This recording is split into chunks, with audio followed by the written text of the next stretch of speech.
Història de Xixona al balcó, la leyenda de Cabeçó, segona part.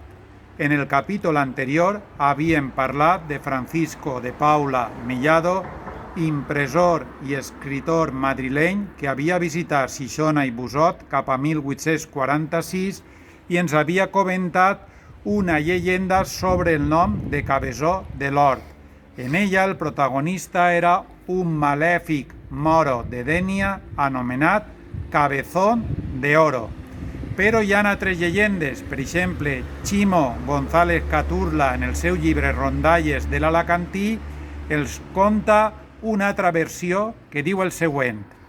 Després de la conquesta cristiana d'aquestes terres vivia a Busot un moro que hi havia fet una xigoteta fortuna i que tenia una única hereva, la seva filla.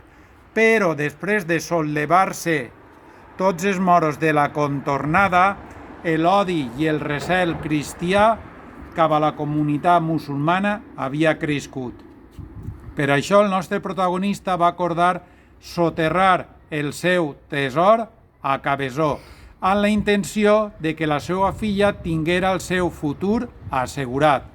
Però un grup de malèfics i avariciosos cristians el va segrestar, torturar i finalment li va donar mort, però el nostre protagonista mai va desvelar on es trobava el tesor. Com no tornava a casa, la seva filla va decidir anar en la seva busca i el va trobar mort a la vora del camí.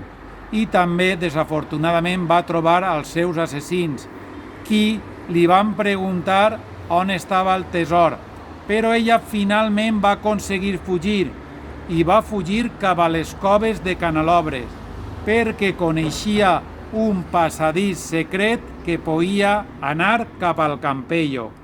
Quan es trobava en lo més fondo de la cova i estaven a punt d'agafar-la, ella els va maleir a tots i va dir que l'únic tresor que trobarien seria la seva mort.